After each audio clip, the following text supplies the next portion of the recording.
పశ్చిమ గోదావరి జిల్లాకు భీమవరం దగ్గరలో ఉండే సూర్యనారాయణరాజు కుటుంబం సైదాబాద్ కాలనీలోని ఏపీఐ కాలనీలో ధర్మ నిలయంలో మరమరాలతో వారు కళ్యాణ మహోత్సవం నిర్వహిస్తూ ఉంటారు. 10 ఏళ్ల క్రితం సూర్యనారాయణరాజు గారు శివైకం చేయగా ఆయన సతీమణి కుటుంబ సభ్యులతో కలిసి ఈ ఉత్సవాలు నిర్వహిస్తున్నారు. ఇక్కడ జరిగే ఉత్సవాలకు నగరంలోని పలు ప్రాంతాల నుంచి భక్తులు తరలి వస్తారు. ఉత్సవాల్లో రామకోటి జపం, విష్ణు సహస్రనామం, సంకీర్తనామాలు, భజనలు, హోమములు, నిత్య అన్నదానం కొనసాగడం జరుగుతుంది.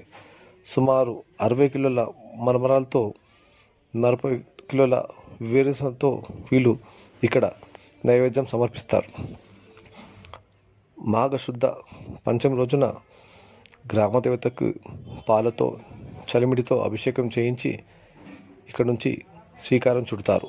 మరమరాల ముత్యాల పందిరి అలంకరణతో ఉగాది రోజున ప్రారంభించడం జరుగుతుంది. అలాగే సుమారు 40 మంది మహిళలు రోజు దారాలు మరమరాలు ఎక్కిస్తారు. రామనామోద్యమం చేస్తూ మహిళలు అద్వితీయ వాతావరణంతో ఈ వాతావరణం నెలకొంటుంది.